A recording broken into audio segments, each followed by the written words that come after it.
Pardon, madame. Merci, Monsieur le Président. Ma question s'adresse au ministre de l'Agriculture et de l'Alimentation.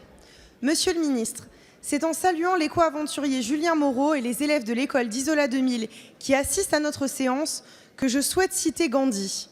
Soyons le changement que nous voulons voir dans le monde. Ce mantra, les enfants l'appliquent déjà au sein de leur école en assurant la protection de l'environnement et je tiens à les en féliciter. Les consciences s'éveillent. Selon un sondage d'OpinionWay, pour 41% des votants, l'enjeu de l'environnement a été décisif pour leur choix lors des élections européennes.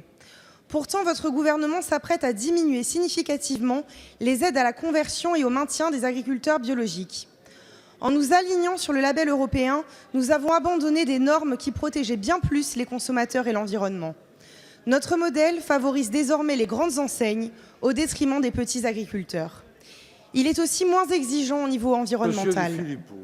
L'association 60 millions de consommateurs a d'ailleurs révélé les dérives de ce modèle. Par exemple, le lait et les œufs bio contiennent un grand nombre de produits polluants cancérigènes.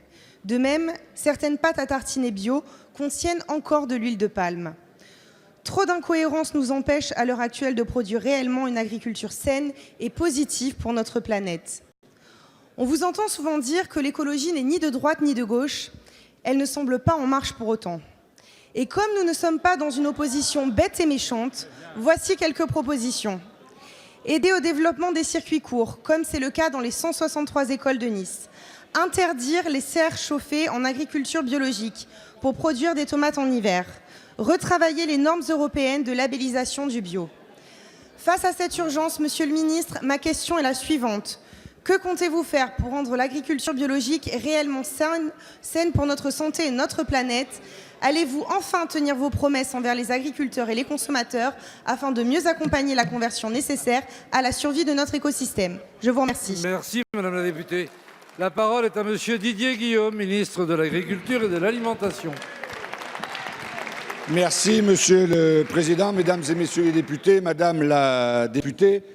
Merci de faire en sorte que votre groupe vote dans les mois qui viennent le budget de l'agriculture proposé par le gouvernement avec les membres de la majorité, parce qu'il va tout à fait dans ce que vous dites. Et comme vous êtes apparemment devant des élèves, en principe, devant les élèves, on évite de raconter des casques, comme on dit à l'école, et plutôt de dire la vérité. Donc je suis désolé de vous dire que ce que vous avez évoqué, ce n'est pas vrai.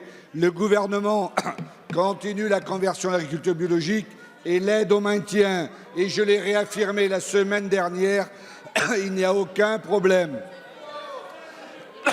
Non, ce n'est pas faux. Vous le vérifierez vous-même. Le plan Ambition Bio mis en place par ce gouvernement de 1,1 milliard d'euros n'a jamais été autant élevé ces 20 dernières années. Tout le travail que nous faisons pour la recherche, pour quitter la dépendance aux produits phytosanitaires et aux pesticides, ça va dans le sens de la transition agroécologique. C'est plus de 70 millions d'euros et nous le faisons. Quand nous décidons dans les cantines qu'il y aura 50% de produits de qualité, dont 20% de produits bio, ça va dans le sens que souhaitez. Donc merci, Madame la députée, de soutenir l'action que mène ce gouvernement au profit de la transition agroécologique, au profit du bio. Et faites attention, parfois il y a des publicités mensongères, on ne peut pas dire tout et son contraire. Nous avons en France, et excusez-moi parce que le dénigrement n'est jamais bon conseiller, nous avons en France l'alimentation la plus saine, la plus sûre et la plus durable que tout le monde nous envie.